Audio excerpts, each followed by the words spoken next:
Will expected to be in Katsina State to inaugurate some developmental projects, just as federal government revamps Wase Grazing Reserve to enhance livestock productivity.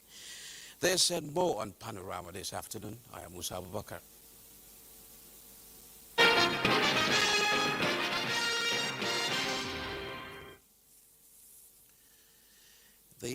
President Bola Ahmed Tinubu will be in Katsina State this Friday for a two-day official visit.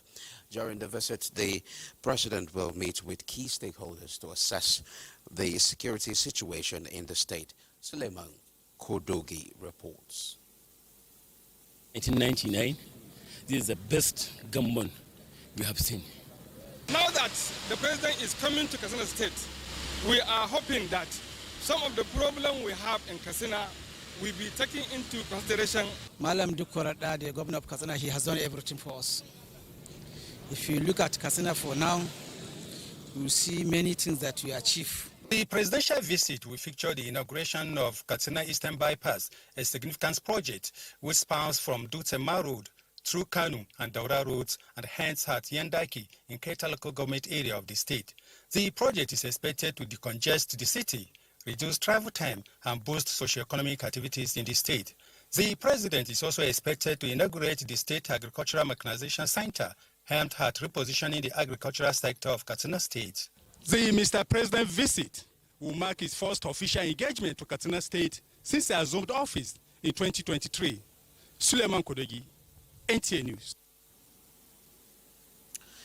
The federal government has inaugurated the pilot project of revamping the 417 grazing reserves in the country to global standard, starting with the Wase Livestock Village in Plateau State.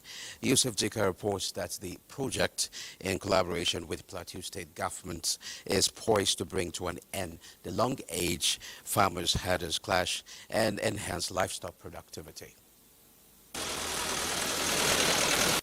The renewed top agenda in the livestock industry is gradually coming to fruition with the inauguration of a multi-million naira Wase grazing reserve infrastructure in Plateau State to house herders' family and their cattle with a view to addressing urban grazing and its attendant effects.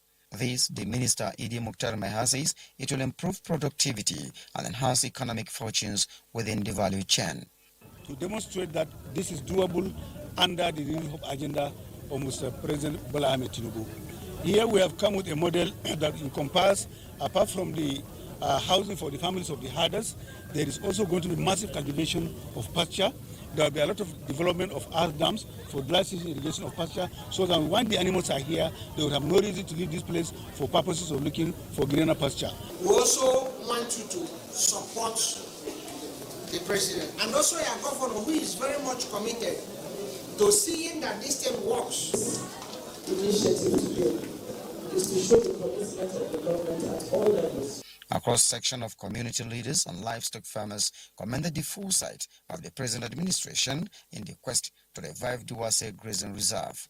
I know the condition of this visiting of minister will boost the morale of this rearing cattle, because it's a modern way of rearing cattle, I know. The minister and his entourage were at the palace of emirs of Wase and Kanam and briefed them on the federal government's agenda in the livestock industry and other positive initiatives in Jos. Yusuf Jika, NTA News. Lake Chad Climate Youth Fellowship, in collaboration with Development Action Network, is pushing for the recharge of the Lake Chad for prosperity and regional security. The group frowned at the shrinking fortunes of one of Africa's greatest economic potentials and alarming level of security concerns. To address this, the organization is empowering youth across member states for duration of 24 months for economic growth and development. Climate impacted and political fragile regions, which is the Lake Chad Basin region, are well equipped to lead and respond to building lasting solutions. I'm very excited about this fellowship because I see it as an opportunity to have young people who are very vibrant to tell the story the right way, to also empower young people who are affected or who are living in those communities to say the story the way it ought to be told. Our data are collected on our behalf, they are interpreted on our behalf, and whatever they make out of those stories becomes our reality. We are also ensuring that it is broken down in a way that people will get to understand what climate change is really all about, especially in the Lake Chad region.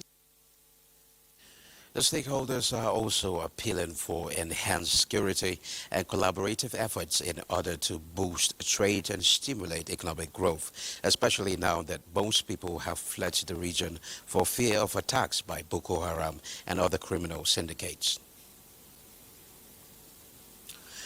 Nigeria is set to begin operations on electronic ethics proposal submission system, e-portal, to ease the health research submissions with targets on advancing health equity and research excellence in country in Africa. The National Health Research Ethics Committee is hosting national and state level research ethics committees, policy stakeholders and partners in Abuja on standardization of research ethics review process in Nigeria. The National Health Research Ethics Committee continues with arrangements for the takeoff of the NREC e-portal, an online system that will replace the traditional manual process of health research submission and offering researchers a faster, more accessible and transparent way of submitting reviews and get approval for research protocols. So principally what this is going to do is that it's going to improve efficiency, but also harmonize how we do things across the country. NREC, with the Federal Ministry of Health and Social Welfare and partners are driving the two-day workshop that assembles participants, including research institutions across the country and abroad. Their engagement is reflecting a shared commitment to building a system that ensures data integrity and making efficient, predictable, as well as transparent review process of clinical trials. It ensures that any research done anywhere in the country or any research approved in anywhere in the country is the same no matter what part of the country you are in. Because in the corner of your bedroom, you can submit your proposal.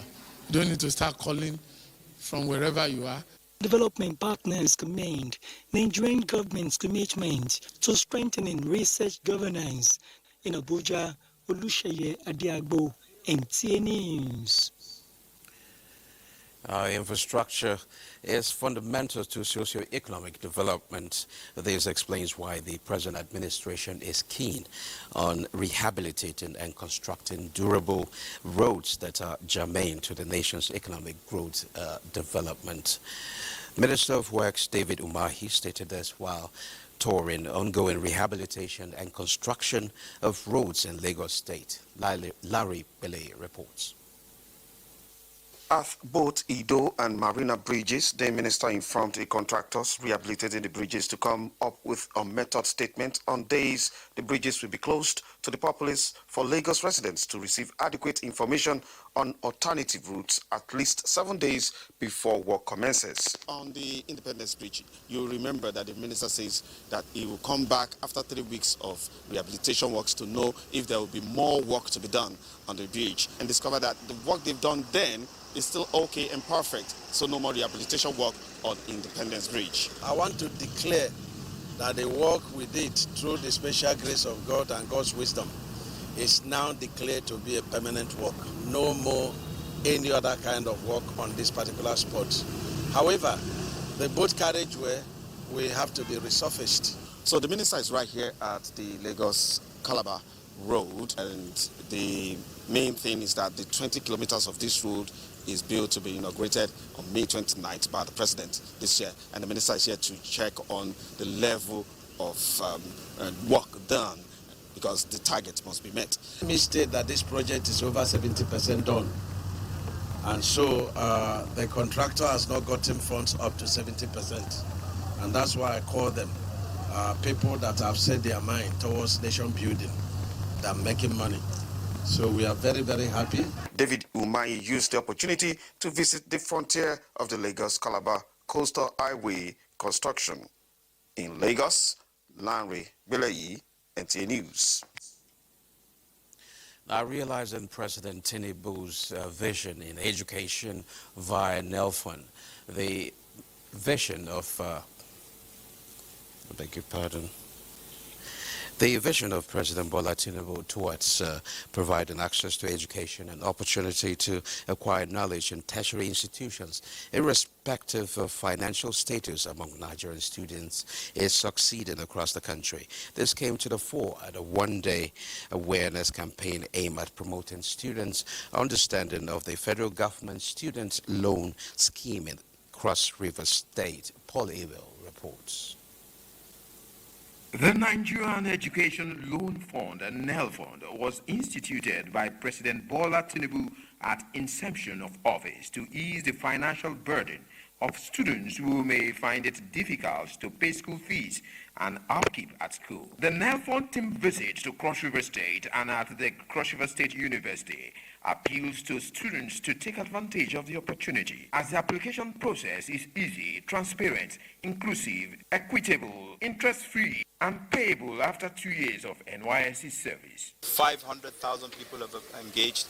Our success rate at the moment is running at about 98%, so most of those people will get the loan. We've disbursed, I think, somewhere close to 1 billion naira to Cross River State from the loan fund. The NELFUN intervention has significantly ameliorated the pressure on both students and the system by ensuring that students who genuinely needed financial support could meet their obligations and continue their studies without disruption. Some students commended the federal government initiative, describing it as life-saver. I started receiving my monthly stipends of 20,000 naira, and my school fees was also paid. The NELFUN has really helped us. At least it has reduced the stress, the burden from our parents. Thank you so much to Mr. President. Nigeria has happened for me, and I wish it could happen for every other student out there who is struggling. Over 131 million naira has been disbursed to 1,691 students at the University of Cross River State in 3 tranches, which has helped to restore hope to students who would have discontinued their education due to financial constraints. In Calabar, Paul Abel, NTA News. Thanks for being there. The federal government is working on absorbing teachers employed by Parent Teachers Association in federal unity colleges across the country. This is to bridge the gap of inadequate teachers in the system. In a meeting with principals of federal unity colleges, the Minister of Education, Dr. Tunji Alausa, says sustainable funding and development of infrastructure to meet up educational demands are the government's priority. He says the government will focus on federal technical colleges to build impactful skills in Nigerian students. I'm not only referring to financial resources, but even the teachers you have. You may have adequate number of teachers, but at the same time you may have inadequate number of teachers. But how you utilize them, it depends on your capacity and ability as an administrator. A good administrator will manage both the teachers, the resources, and the school. So we have to be fair. So much is given and so much is expected. We also have to be diligent in the way we deal with you. And I promise you that diligence is a different day. We have a president in the president, President Bola Tinubu, that believes so much in education, in human capital development, education, health, and social protection. And that's the base, that's the foundational base of any society. Others call for strategic partnerships, alumni engagement, community support, and public-private partnerships to regain the value of unity colleges. Now, the Nigerian Education Loan Fund, NEL Fund, has expressed concern over misleading reports linking it to alleged mismanagement of the National Student Loan Scheme. NEL Fund clarifies that it has not been implicated in any wrongdoing and described the reports as baseless and damaging, stressing that no funds have been mismanaged, stolen, or left unaccounted for under the current scheme. The agency warns against attempts to distort facts and associate it with issues unrelated to its operations. It reaffirms its zero-tolerance stance on corruption and commitment to transparency and accountability, as it remains focused on its mission to provide financial support to Nigerian students with integrity and responsibility. JAM has disowned a fraudulent Sterling Bank account used to scam UTME candidates by demanding 15,700 naira for exam rescheduling. The board emphasizes it does not charge additional fees post-registration and does not reschedule exams for personal reasons. The board says it has reported the fraud to security agencies and urged Sterling Bank to close the account. Meanwhile, a special exam will be held for candidates who fail biometric verification.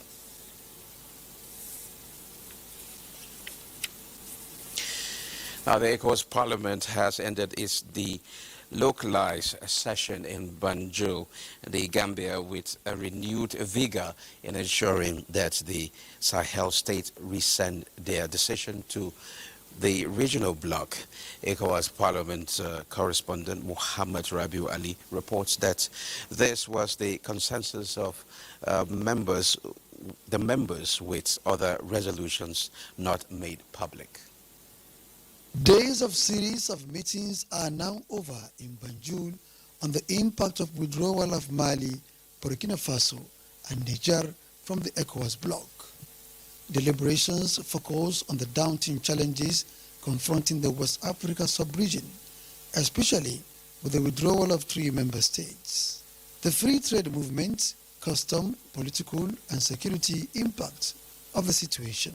The last few years, since the impasse in our region with the 3 countries, we've been troubled. And we've promised that we'll leave no stone unturned. Even after all of the paperwork are done, we'll continue to go after our brothers and sisters to come back in the region. Let us come together as a team. No matter what, we agree to disagree. There are so many things. We are human. We can correct things along the way. We hold in high regard the invaluable and decisive role that the Republic of the Gambia continues to play in the advances of regional integration and development within ECOWAS institutions. For now, the number of parliamentarians in the ECOWAS bloc has reduced from 150 members to 97 with the withdrawal of 3 member states. From Banjul, Gambia, Muhammad Rabi. The Nigerian Institute of Public Relations, NIPR, is advocating the promotion of Nigeria's local content policy to boost the country's economic growth. Kule Ade reports that the FCT chapter of the institute discussed this initiative during their monthly meeting, alongside plans for the upcoming Public Relations Week in Akwa Ibom State. The Nigerian local content policy aims to increase the participation of Nigerian companies, labor, and goods in the oil and gas industry. A seasoned member of the Abuja chapter of the Nigerian Institute of Public Relations, Obi Naizeobi, chronicles the implementation of the policy, but emphasized that execution will be more effective with public relations. So CSR and local content becomes one and the same at some point. Also, companies that are executing local content can actually have CSR as part of their initiatives. We now have leadership communicators, those who are in government and other leadership positions. We have energy communicators, we have aviation communicators, and we have finance communicators. So we are now building specialization and capacity in all these areas of discipline, and we cut across all aspects. But the good work that the NIPR did in respect of the spokesperson summit will also reverberate there. As professionals, we must begin to drive this narrative most organizations do not know the value of corporate social responsibility, but the value goes beyond Naira and Kobo. Only Adeyeye, NTA News. Now, Lumide Guntola now brings us up to speed on happenings in the sporting world. After pipping their counterpart from Tunisia via long goal at the AFCON Under-20 competition in Cairo, Egypt, Nigeria's Flying Eagles are back on the drawing table to strategize ahead of its second group game against Morocco on Sunday. The team's focus is to correct flaws noticed, consolidate on the garnered points and win second group game. Back home in Nigeria, although the league champions Remo Stars have been crowned, hostilities continue to conclude remaining fixtures to the end of the season with third place finish and the golden ticket to the CAF Confederations Cup at stake. Abia Warriors, Ikorodu City, Imba FC and Beden Insurance are all searching for continental relevance. Of particular note is the matchday 37 Southwest Derby between champions Remo Stars and Ikorodu City, searching for the third place finish. In the Men's President Federation Cup, quarter-final pairings slated for Saturday include Wiki Tourists will face Ikorodu City, Aqua United will trade tackles with Kwara United, while Rangers of Enugu will lock arms with Plateau United. In grassroots football development, ex-international Amarachi Ezia Basile continues a search for budding talent by pitching a tent with Magodo Family Sports Fiesta, where kids and youth are given the opportunity to showcase their talents in different sports, including football. When we nurture them from academy, we're expecting that the NNL, MPFL gives them opportunity to thrive. In the near future, we are expecting to see a lot of players standard and doing well. From the international scene, result of UEFA Europa League first leg semi-final matches indicate that Manchester United recorded a 3-0 away win at the expense of Athletic Club as Tottenham defeated Bodo Glimt 3-1. In the Conference League, Real Betis defeated Fiorentina 2-1 as Chelsea humbled Jurgen 4-1. And in tennis, Coco Gauff is looking forward to a successful first Madrid Open final after she stunned reigning champion Iga Swiatek in the semi-final, ending the number 2 seed, a bruising 6-1 loss in 1 hour 4 minutes. With sports update, Olumide Eguntola, NT News. Now, we earlier told you that President Bola Tinubu will be paying a visit to Katsina State to inaugurate some projects there and to, look at the security situation in the state. Well, we now join Awal Haliru to bring us up to speed with what is actually happening in Katsina State. Hello, Hawa, can you hear me?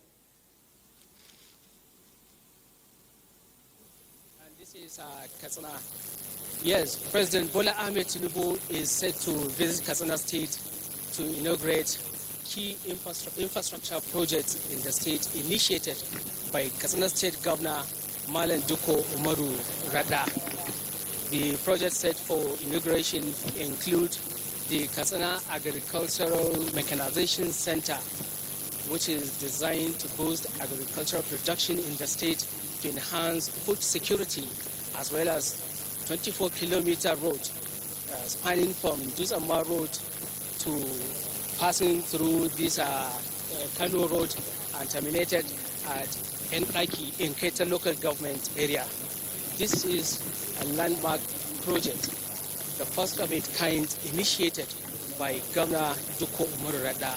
And as we can see, this agricultural mechanization center is the one initiated by the governor, which include tractors about 500 in number to boost agricultural production in the state. This is part of the transformation agenda of the Duko-led administration in Katsina State, and the president is set to commission the project today. With me to shed more light on the project is the contracting MD, which is the supplier of this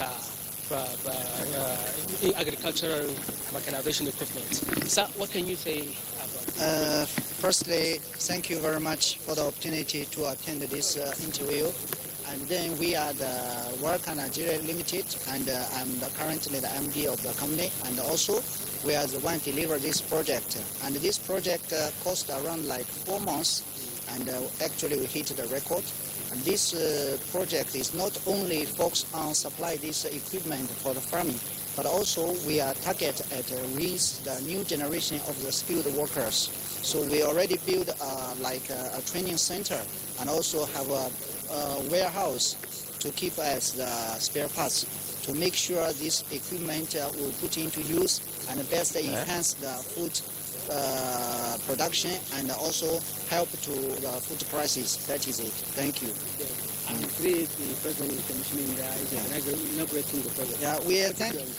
I'm very excited, and also we appreciate the trust that His Excellency Dikorada put in us.